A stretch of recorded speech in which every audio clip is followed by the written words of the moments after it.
Então, pessoal, essa aula vai ser uma continuação da aula passada, em que a gente também vai tratar das noções da história e evolução da arquitetura. Na aula passada a gente viu sobre o surgimento da cidade industrial, seus impactos na arquitetura. A gente tinha como objetivo também expor os principais movimentos de vanguarda. Agora, nessa aula, a gente vai entrar num terceiro tópico, cujo objetivo é exibir como se deu o surgimento e desenvolvimento do modernismo arquitetônico na América. Aqui na Europa e na América, na verdade. Então, esses são os pontos da aula passada, né? A cidade industrial, os movimentos de vanguarda europeus. Nessa aula, a gente vai tratar sobre o modernismo em si.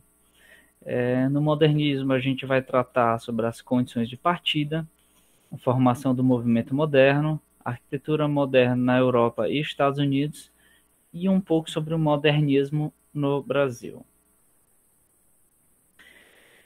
Então, qual foi a condição de partida do modernismo, né? O modernismo, ele vai vir logo depois do Arte Nouveau. Na verdade, o Arte Nouveau é meio que já um ensaio do modernismo na arquitetura. E o modernismo, então, ele vai partir desculpa, de um contínuo avanço técnico e econômico que trouxe ainda mais inovações, né, até na arquitetura, em questão de materiais, na produção do aço, substituindo ferro-gusa, além de que foram surgindo outros equipamentos e utilidades que foram também incorporadas à construção e às próprias habitações, né, a construção do ato de construir e a construção também no que concerne à edificação. Em relação à construção civil, então, isso não foi diferente, essas inovações técnicas e econômicas, inclusive no que se trata de um salto no comércio internacional, que possibilitou também, a partir de transporte ferroviário e aquaviário, a troca de diversos materiais, de matérias-primas, de mercadorias, o que fez com que a construção civil pudesse ir se expandindo também. Num contexto mundial, a gente vai ter esse modernismo saindo a partir principalmente da Alemanha. A Alemanha acaba começando porque devido à ausência de interesses conflitantes, né, como a gente tinha na França os arquitetos que buscavam o neoclassicismo, por exemplo, na Inglaterra também, na Alemanha já se tinha uma ausência, já não tinha isso, então essa ausência fez com que fosse mais fácil trazer novos ideais, novas ideias, mesmo que na Alemanha a industrialização ainda não fosse tão desenvolvida. E isso abriu espaço para os diversos artistas da vanguarda europeia lá na Alemanha. Então, a gente vai ter um termo chamado Werkbund, Werk de trabalho, né? Na verdade, aqui esse Werkbund vai ser a Associação Alemã de Artesãos, essa associação que está ligada lá às artes, à arquitetura. E esse Werkbund, ele tinha a intenção de valorizar novamente esse trabalho artesanal, esse trabalho mais pensado, mais elaborado. Mas, ao mesmo tempo, eles queriam que isso não fosse dissociado da arte e da indústria. Essa dualidade, então, ela vai deixar uma dualidade essa dualidade vai deixar uma ausência de metodologia de trabalho única nesse modernismo, nesse início do modernismo alemão. Tanto é que, como a gente vai ver, o modernismo toma uma forma mesmo alguns anos depois, lá pela década de 30, certo? Algumas características básicas, então, desse início do modernismo alemão são a funcionalidade sobre a forma, o foco no custo e a utilização de materiais brutos. Aqui são alguns exemplos de fábricas na Alemanha que foram construídas nessa época. A gente pode ver que basicamente foram utilizadas formas que eram o mais funcionais possíveis, que é fazer aquele caixote. Fazer um caixote, um quadrado, um retângulo, você consegue ter um maior aproveitamento de espaços. A gente vê aqui também o foco no custo traz materiais mais simples possível nas formas, utilização de materiais brutos. Então foi assim que começou esse modernismo alemão. Na arte, isso também é refletido com essa ruptura do classicismo e ecletismo, através até de, em alguns movimentos, a completa descaracterização das regras de arte desses movimentos anteriores, né? Surgindo, então, correntes tais como o cubismo, o surrealismo e o dadaísmo. Aqui, por exemplo, um quadro, que é aqui do Casimir Malevich, é quadrado negro sobre o fundo branco. A gente consegue, então, perceber um contraste muito grande daquele neoclassicismo, em que se tinham aquelas formas bem elaboradas. Eu vou trazer até um exemplo do classicismo, que seria aquela Vênus de Milo. Então a gente vê uma coisa bem trabalhada para sair para algo que é bem abstrato, né? Apenas um quadrado negro sobre um fundo branco. O cubismo, no cubismo a gente vai ter o Pablo Picasso, por exemplo, aqui uma das obras mais conhecidas dele, que é a Guernica, que também reflete totalmente essa descaracterização das regras da arte anteriores, né?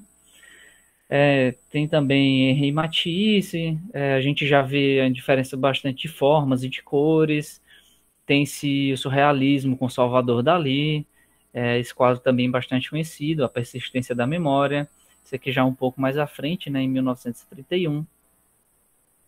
E do dadaísmo, que eu creio que seja uma das maiores rupturas, aqui uma obra de Duchamp, né? E é simplesmente um mictório. É um mictório que ele coloca aqui e isso para ele era arte, era essa desconstrução. Então era todo esse contexto da arte, ele é refletido também na arquitetura. Então o movimento moderno, ele não tem bem um início claro, porque ele vai refletindo, meio que uma evolução da própria arte nouveau, e ele só vai tomar uma forma maior a partir de mais ou menos 1927, quando é possível observar uma tendência mais clara entre os atores, né, entre os arquitetos que estão atuando nessa área. Na arquitetura podem ser pontuadas então duas principais experiências, que é a Bauhaus, que vem do alemão, numa tradução ao pé da letra seria casa de construção, que no caso vai ser a academia mais importante de arquitetura da Alemanha, e na França a obra de Le Corbusier. Começando pela Bauhaus, ela tem uma representatividade enorme na arquitetura, porque ela foi a primeira escola de design do mundo e a primeira escola de arte vanguardista alemã. Então ela tem uma influência em toda a Europa, e ela traz um novo jeito de se ter a formação dos arquitetos, né? Dos técnicos que vão sair dessa escola. Esse curso de formação da Bauhaus, então, ele vai consistir em 3 etapas: um curso preliminar, onde são dados os conceitos básicos, um ensino formal e técnico, em que se estudam mais os materiais, as metodologias de cálculo, e por final um curso de aperfeiçoamento, certo? Essa proposta técnico-prática, ela é refletida até hoje, né, quando a gente vê que numa escola de engenharia civil, na faculdade de engenharia civil, a gente não só tem aquela teoria por trás da resistência dos materiais, a teoria de, sei lá, de drenagem das águas, né? a gente vai ter também os laboratórios, em que a gente vai estudar os materiais, inclusive a gente tem as disciplinas de materiais de construção para observar o comportamento de, por exemplo, corpos de prova, né, comportamento das cerâmicas, e isso é uma evolução técnica que veio com a Bauhaus. Então, ela traz a noção de que a arquitetura deve ser levada também em relação à quantidade, mas também à qualidade, inclusive a qualidade dos materiais. Outra grande contribuição da Bauhaus foi a noção de que o trabalho do arquiteto, por exemplo, né, o trabalho artístico, e no caso da arquitetura, tem a função não somente de inventar novas formas, mas sim de modificar o cotidiano. Daí surge um pensamento de que a arquitetura ela é um dos maiores fatores de influência da sociedade, do espaço urbano, certo? E essa mudança de perspectiva trouxe uma grande compreensão do trabalho do arquiteto e sua influência no espaço social. A Bauhaus, então, ela vai produzir algumas obras que vão influenciar o restante da Europa, né? A gente tem aqui a Hausenhorn, concebida pelos integrantes da Bauhaus. Ela tinha o intuito já de trazer um módulo a ser reproduzido na construção de um pequeno bairro. Isso aqui já está refletindo, que a gente viu no slide anterior, sobre a preocupação da influência no espaço social, certo? Apesar disso, esse plano acabou não conseguindo ser concretizado. Ele foi concebido, mas não teve a aplicação em larga escala como se pensou. E isso aí era ainda uma das grandes dificuldades do início desse movimento modernista. Mas a Bauhaus também trouxe obras que eu creio que influenciam até hoje nas formas que a gente vê das construções. Isso aqui é a Bauhaus, a escola da Bauhaus, como ela foi construída. Isso é uma foto atual, mas a gente pode ver que ela tem um aspecto bem contemporâneo ainda. A gente não pode olhar e achar que é uma coisa antiga. A gente consegue ver ainda uma persistência dessas formas, uma persistência dessa contemporaneidade. Tratando da influência da França, então, a gente tem como principal expoente o Le Corbusier, que na França ele vai ter uma influência maior quase que isoladamente.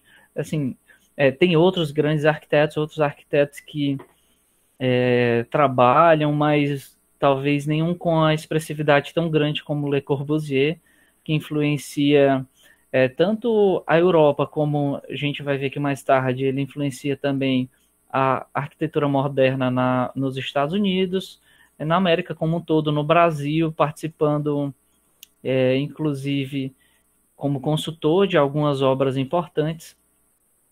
Então, Le Corbusier foi um grande nome da arquitetura francesa. Ele tinha traços personalísticos que demonstravam que suas obras deveriam ser úteis e aplicáveis, além de interessantes e sugestivas. Pode-se dizer que as suas obras, então, eram dotadas de um certo purismo, em que ele pregava, na verdade, a utilização de forma simples, a harmonia entre os processos da arte e os processos da natureza. E, além disso, ele também teve um pouco de influência da Bauhaus, em que ele, a partir desses estudos da Bauhaus também, ele começa a trazer os conceitos de qualidade e quantidade, que foram associados ao início da Bauhaus, né? Então, no começo da sua carreira, Le Corbusier ele teve uma atuação bastante faltada apenas para teorias, né? Com algumas poucas obras. Nessas teorias, ele buscou, por exemplo, nessa Maison Dominó, trazer uma célula de habitação que poderia ser repetida em série, associando lajes planas e pilares finos, de forma a deixar a fachada livre, né? Como a gente pode ver aqui os pilares recuados para que se pudesse ter uma fachada livre. E isso também acaba sendo um pouco da influência da Bauhaus, quando a gente fala lá no quesito de preocupação social, né? Essa questão de propor uma célula de habitação que pudesse ser facilmente repetida. Daí, então, o Le Corbusier, ele traz o que seriam 5 pontos de uma nova arquitetura, que a nova arquitetura deveria abordar. Que seria a questão do pilotis, que seria essa região elevada aqui, né? Esse primeiro andar elevado, trazendo uma área coberta aqui no térreo. Esse seria o pilotis. Isso que é bastante presente na cidade de Brasília, que realmente é uma influência de Le Corbusier, essa questão do modernismo, porque Brasília foi concebida já num conceito de modernismo, né? Com Lúcio Costa planejando o urbanismo e algumas obras, e também Oscar Niemeyer. Então, essa questão do pilotis era um dos 5 pontos da nova arquitetura. Os tetos de jardim, de forma a trazer economias aí e melhores confortos térmicos e acústicos. Uma planta livre, ou seja, ela mais aberta possível, de forma que você pudesse aproveitar melhor os espaços. Fenêtre en longueur, não sei pronunciar isso direito, mas seria essa questão das grandes janelas, dos grandes, para trazer uma iluminação e para trazer uma valorização dessas obras, e a fachada livre, conforme ele tinha trazido aqui já nesse Maison Dominó, em que os pilares são recuados para que você tenha uma fachada livre, ele persiste nisso para agregar valor às suas obras, certo? E embora nesse movimento moderno tenham sido encontradas diversas dificuldades e problemas que tenham se desenvolvido devido a essas prerrogativas que a Bauhaus e Le Corbusier trouxeram a princípio, percebe então uma alteração nesse pensamento da arquitetura, trazendo mais formalismo, o formalismo da função, trazendo como fundamental o planejamento da obra e trazendo reflexos até às correntes de hoje, né, em que a gente pensa bastante na função, além de que os arquitetos também pensam bastante nas formas, de forma a trazer algo que seja esteticamente bonito e agradável, que se encaixe num contexto, principalmente num contexto urbano, né, que a gente vive, mas sempre trazendo essa questão da função. E o modernismo ele focou bastante nesse formalismo da função. Tanto é que a gente vê bastantes obras que têm formatos, muitas linhas retas, aqui um grande paralelepípedo, certo?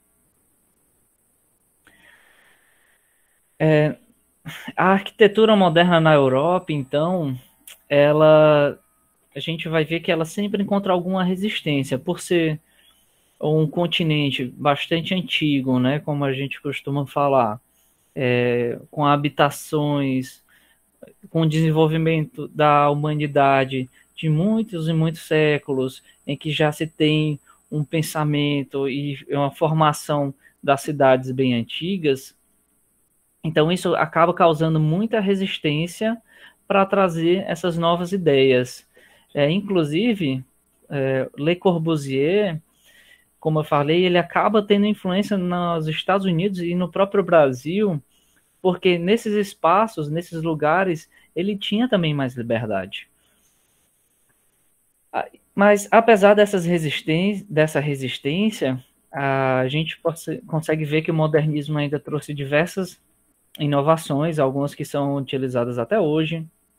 Um exemplo também é esse brise soleil, que seriam os brises, né, que a gente está acostumado também, já vi em algumas fachadas, que a princípio, pensando numa função meramente técnica, mas esses brises também depois de um tempo foram vistos como uma alternativa para enriquecer a forma das edificações.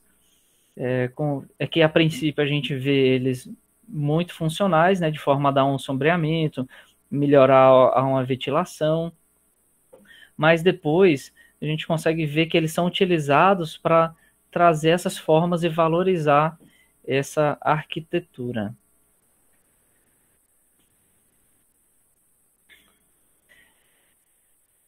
Na Europa, apesar de a gente ter uma grande expressão do Le Corbusier, né, outros arquitetos também do modernismo se destacaram.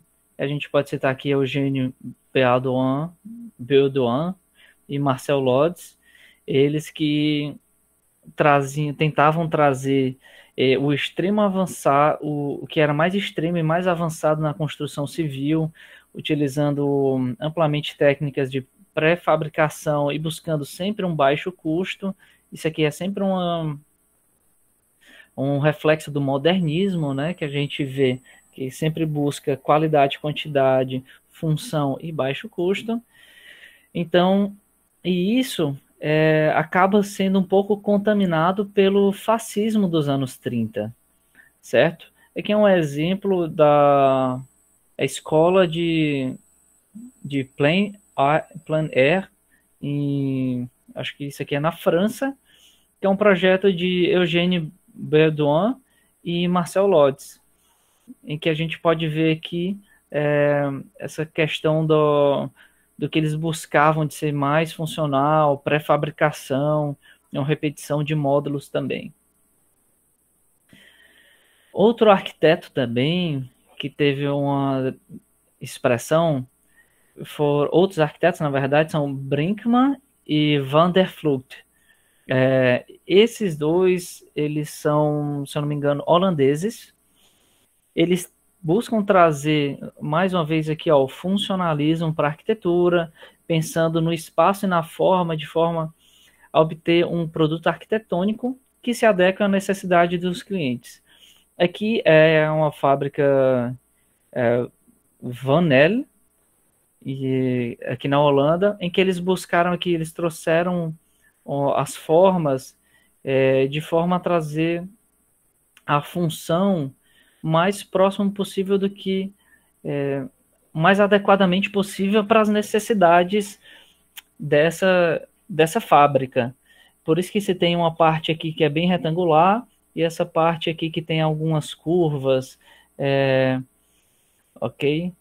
E isso começa a trazer um pouco mais do que eu quero começar a mostrar para vocês nas próximas aulas, que seriam os programas de necessidade. O que é que seria esse programa de necessidade, né? Você olhar para a necessidade do cliente, o que é que você precisa fazer e trazer isso para a sua obra, para a edificação.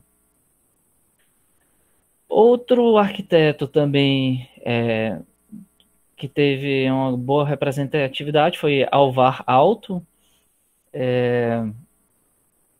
E como a gente vai vendo, cada um desses países, aqui o Le Corbusier na França, esse Baudouin e Marcel Lodz, creio que sejam na França também, não lembro, Brinkmann, Van der Vlugt, na Holanda, cada um desses arquitetos vai trazer um pouco das culturas distintas e vai incorporar a sua cultura local nas suas obras.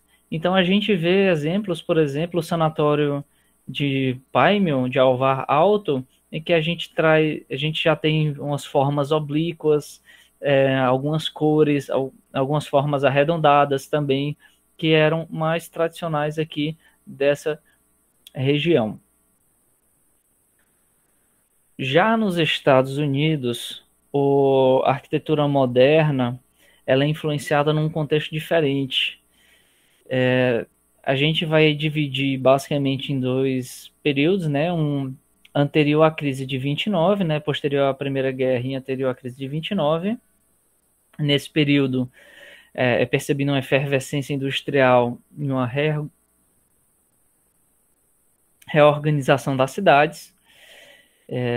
em que todo esse contexto de efervescência industrial e de crescimento econômico faz com que comecem a surgir os grandes centros urbanos, os arranha-céus, os subúrbios domiciliares, com a produção em massa. E nos Estados Unidos, então, a gente vai ter como um dos principais expoentes o Frank Lloyd Wright, mas nesse contexto aqui ele vai trazer as casas individuais e não os arranha-céus e subúrbios. Os arranha-céus que a gente vai ver que tem grande influência da escola de Chicago, conforme a gente viu na aula passada. Então, devido a esse intenso dinamismo, a gente consegue ver uma mudança no contexto, num contexto único da arquitetura americana, para três contextos que a gente pode separar. Um primeiro na produção comercial, que vai trazer aqui os arranha-céus no estilo mais eclético, muita coisa voltada ao estilo neogótico, isso porque o neogótico trabalha muito com estruturas alongadas e como se já estava trazendo arranha-céus que seriam estruturas lineares bastante alongadas verticalmente, então favorecia também o neogótico. Temos então os clientes ricos, que vão ser bastante influenciados pelo modernismo europeu, que vão trazer essas casas individuais, que a gente vai ver do Frank Lloyd Wright. E assim, em um terceiro contexto, que seria o contexto de uma classe média, em que se vai ter uma produção de casas que vai ser bastante industrial e repetida, certo? Que isso é refletido naqueles grandes subúrbios urbanos, daquelas casinhas quase todas iguais. Tá? Aqui são algumas fotos, né, desses contextos do modernismo americano, em que a gente percebe aqui já a presença de diversos arranha-céus cortando as paisagens das cidades, aquela foto icônica, né, dos trabalhadores de um arranha-céu pausando para o lanche aqui, para o almoço, numa viga, mostrando aqui também a larga utilização do aço naquela época, né? A influência do modernismo europeu já para aquelas casas individuais, né, para os clientes mais ricos, aqui um projeto de Frank Lloyd Wright, em que a gente percebe todos aqueles nuances que a gente já viu dele, em que ele busca essa integração com o ambiente, ele gosta de estruturas horizontais, certo? Aqui novamente, ó, grandes estruturas horizontais, né? Tentando incorporar ao espaço, aos arredores. A gente tem também aqui Mies van der Rohe, que é outro arquiteto que tem bastante expressividade, que também, nesse contexto dessas casas individuais. Outra obra aqui de Mies van der Rohe, que seria uma Galeria Nacional de Berlim. Novamente a gente consegue ver aqui os traços do modernismo, né? A busca por uma maior funcionalidade, o emprego de grandes dos vãos, dos pilares na estrutura metálica, materiais mais brutos, né? É que no contexto dos Estados Unidos, da produção de casas industrial, né, da classe média, aqueles subúrbios com as casas bem parecidas, né? Uma grande repetição dessas formas, que vai impactar diretamente também no contexto urbano, né? No urbanismo, na paisagem urbana. No Brasil, o modernismo, então, ele vai começar a tomar uma forma a partir da década de 30, com o governo de Getúlio Vargas, né? quando Getúlio Vargas assume, né, que se tem uma mudança da política, uma mudança de como encarar a política e o desenvolvimento do país, a gente vai ter, então, essas ideias do modernismo ganhando força também. Assim como quando a gente viu na aula passada que com a independência dos Estados Unidos buscava-se também aquele ideal republicano, aqui no Brasil, com esse novo governo, era buscado, então, esses novos ideais, essas novas formas, facilitando a expansão, né, a influência do modernismo. Isso se deu, então, pela ascensão de uma classe que buscava trazer valores e arte da Europa, e é bastante refletido pela Carta de Atenas, que é uma carta que vem aí em 1933, trazendo de uma forma mais concreta e organizada o que o modernismo buscava trazer. E isso vai ser uma das principais fontes para a produção arquitetônica, não só no Brasil, mas influencia bastante no Brasil. Esse relatório da Carta de Atenas, então, ele é dividido em 3 principais partes, né? Na verdade, dividido em 3 partes.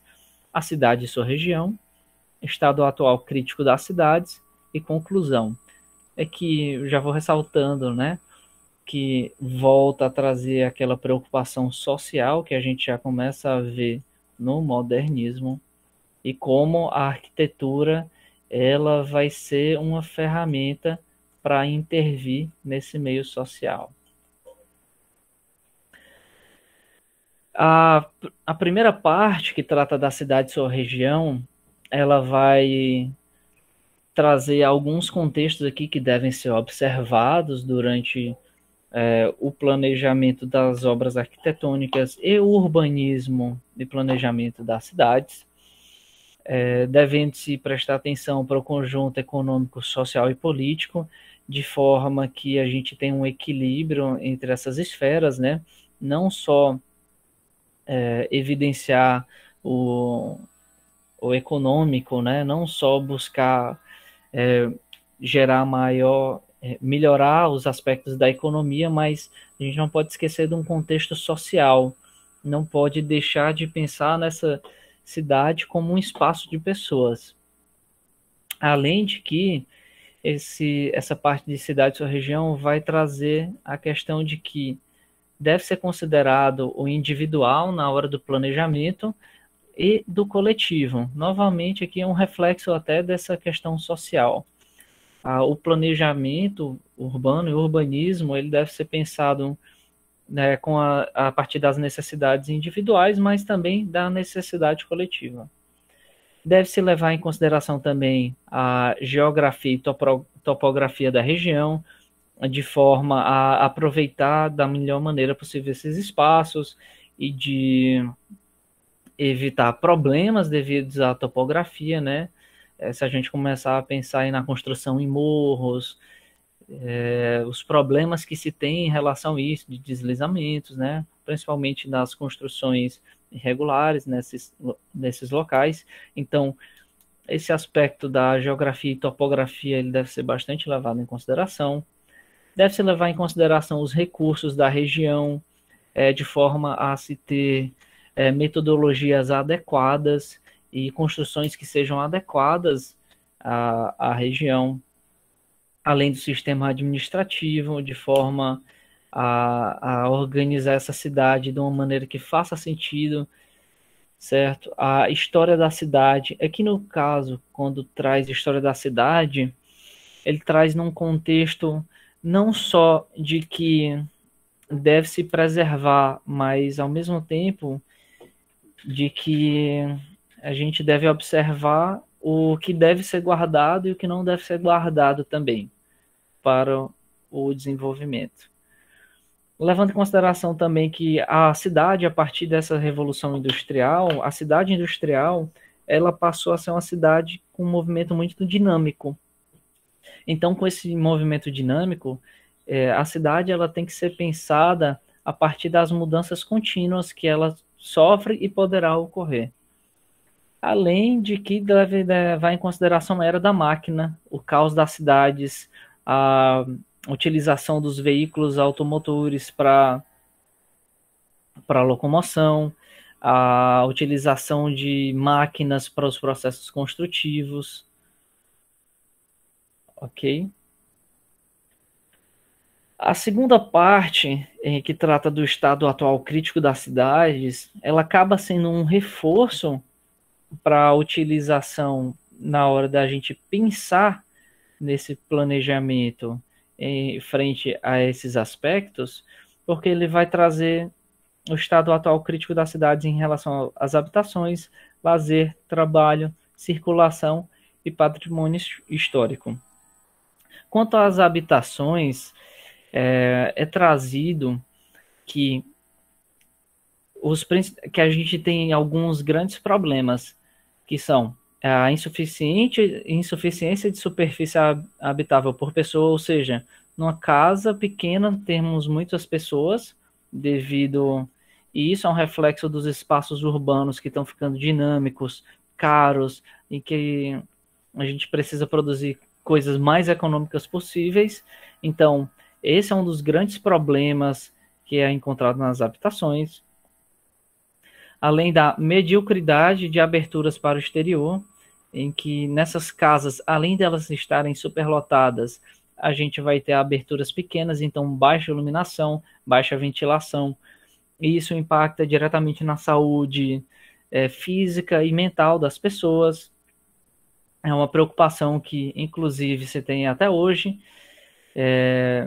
e tem até normatização quando a gente traz, por exemplo, que para os ambientes, cada ambiente tem uma necessidade de abertura de janela que é dada em função da área do ambiente.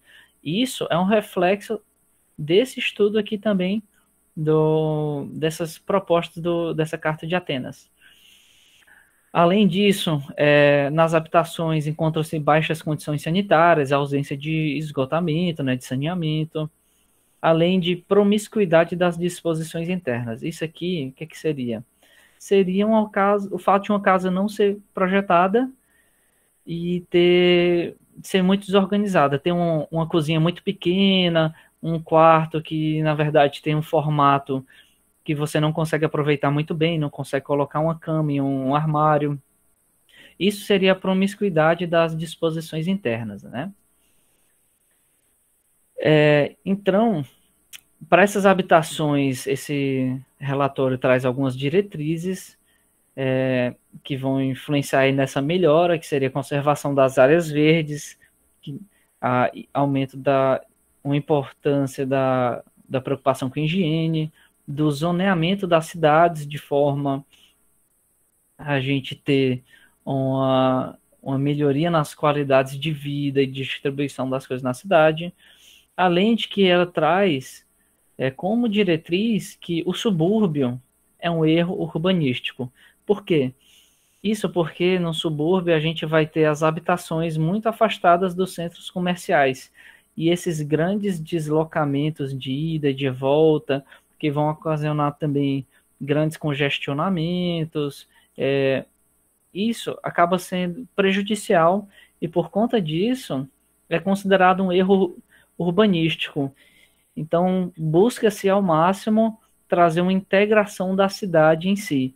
E isso é um reflexo do zoneamento, para que a gente tenha numa mesma cidade essas distribuições de habitação, de comércio, de utilidades, como hospitais, farmácias, escolas, de forma que torne o contexto urbano mais agradável.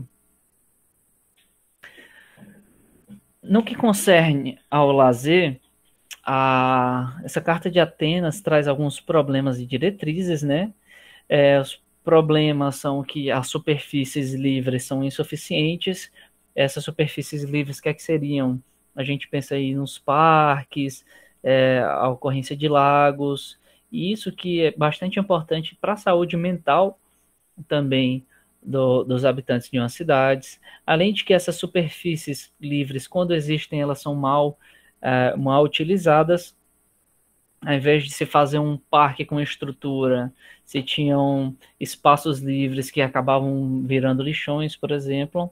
E uma diretriz para a melhoria desses aspectos, então, seria promover a existência de áreas de lazer. Essas áreas de lazer que seriam parques, quadras, praças, certo?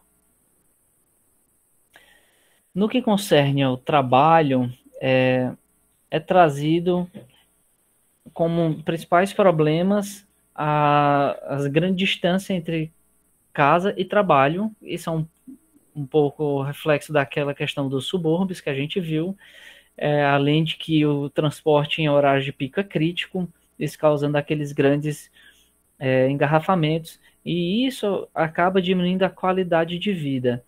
Então, em relação ao trabalho, o que se busca é evitar isso aqui. Em relação à circulação, vocês vão ver que está tudo meio conectado, né? A questão dos subúrbios, das habitações, do trabalho, vai estar relacionado também aos problemas com a circulação, porque já que a gente tem grandes deslocamentos, a gente acaba tendo um grande tráfego passando por essas vias, então acaba aumentando o volume que essas vias recebem, e isso impacta num dimensionamento inadequado das vias, além de que nos contextos das cidades, como a gente viu até em Nova York, naquele planejamento da cidade de Nova York, que vinha um plano cartesiano, pensado para aproveitamento o máximo o possível dos espaços, mas isso acaba gerando muitos cruzamentos. E esses muitos cruzamentos e excesso de paradas é prejudicial também, diminui as velocidades de fluxo, aumenta o mal-estar na cidade, né? Até porque, como diretriz, é trazido que a circulação é uma função vital da cidade.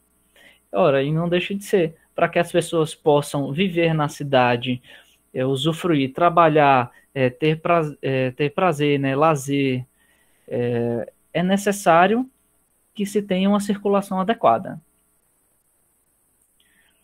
Quanto ao patrimônio histórico, esse relatório de Atenas, essa Carta de Atenas, traz a história não só num contexto de que se deve preservar a cultura e o patrimônio histórico de um povo, mas, ao mesmo tempo, deve ser observado que os costumes antigos eles não devem se sobrepor aos interesses e valores contemporâneos.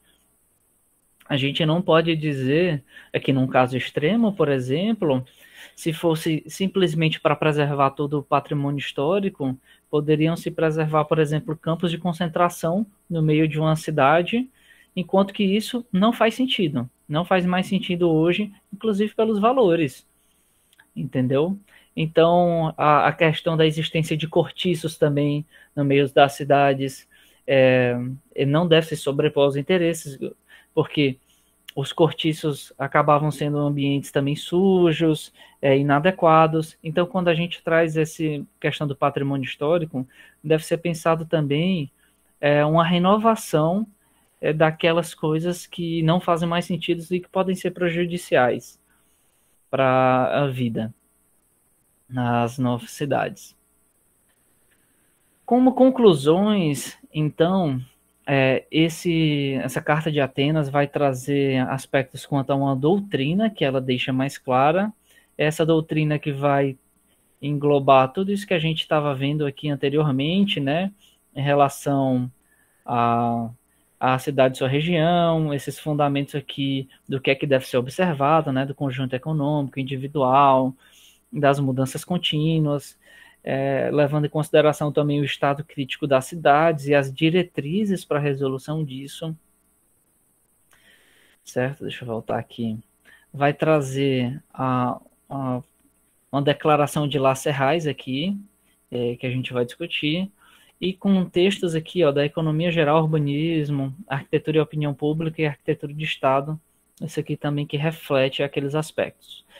Quanto à doutrina, essa doutrina vai trazer bem explicitamente que as funções do urbanismo.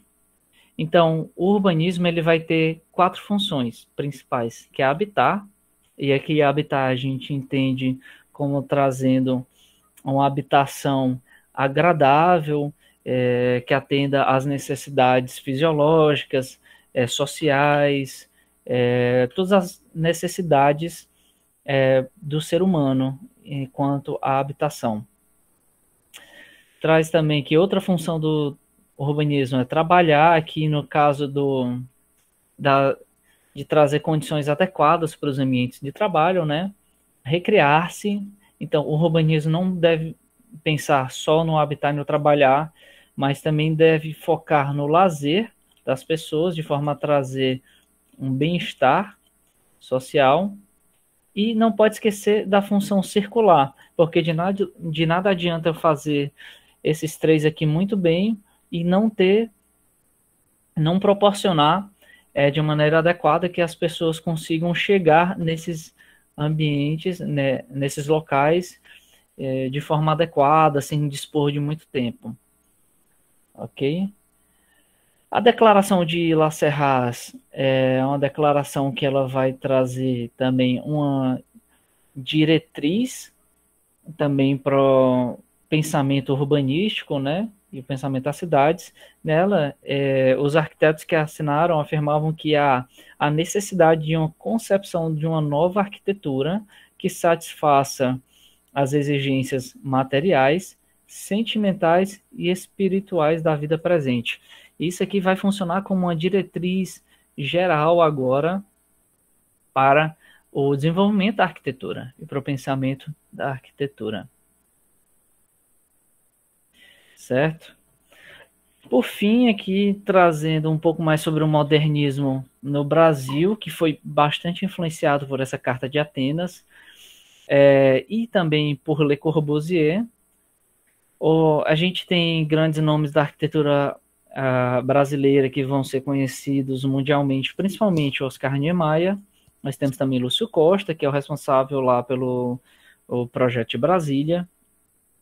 Eles, inclusive, foram discípulos diretos de Le Corbusier.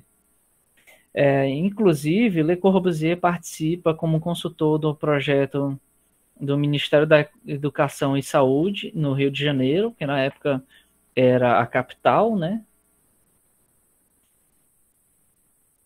Certo? E aqui é um esboço desse projeto do Ministério da Educação e de Saúde, que a gente vê aqui aspectos que são bem comuns do Le Corbusier, né? Que são as formas retas, grandes janelões, a questão do pilotis, que ele traz também a questão de um jardim aqui na coberta, né?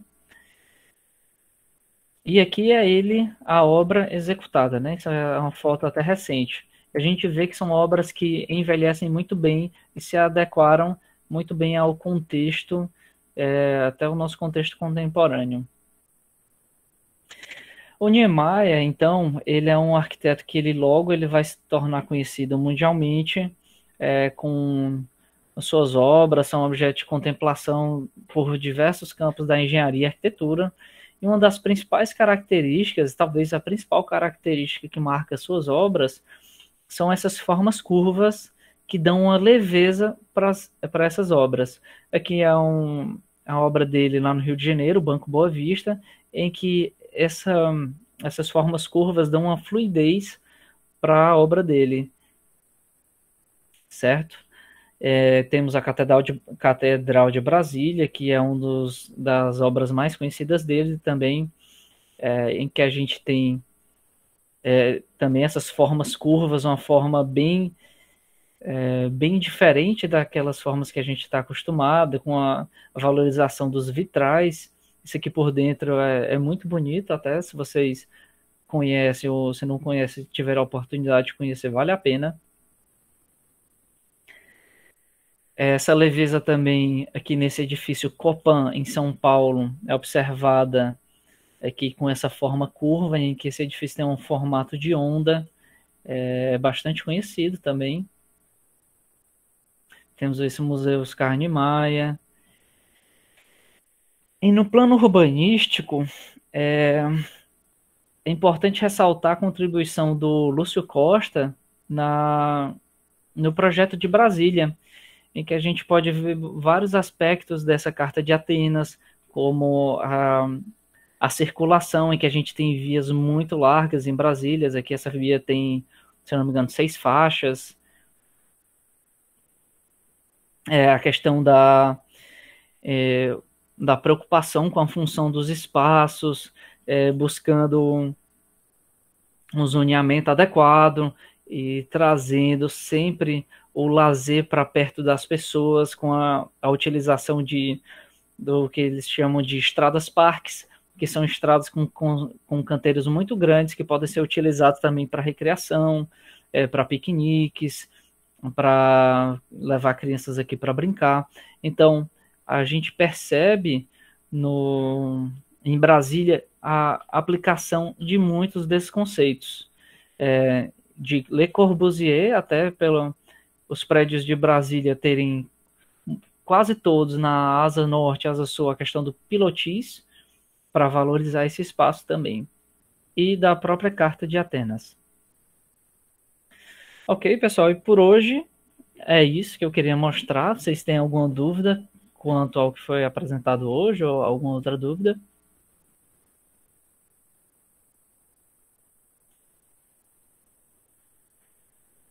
Beleza, então. Por hoje é só.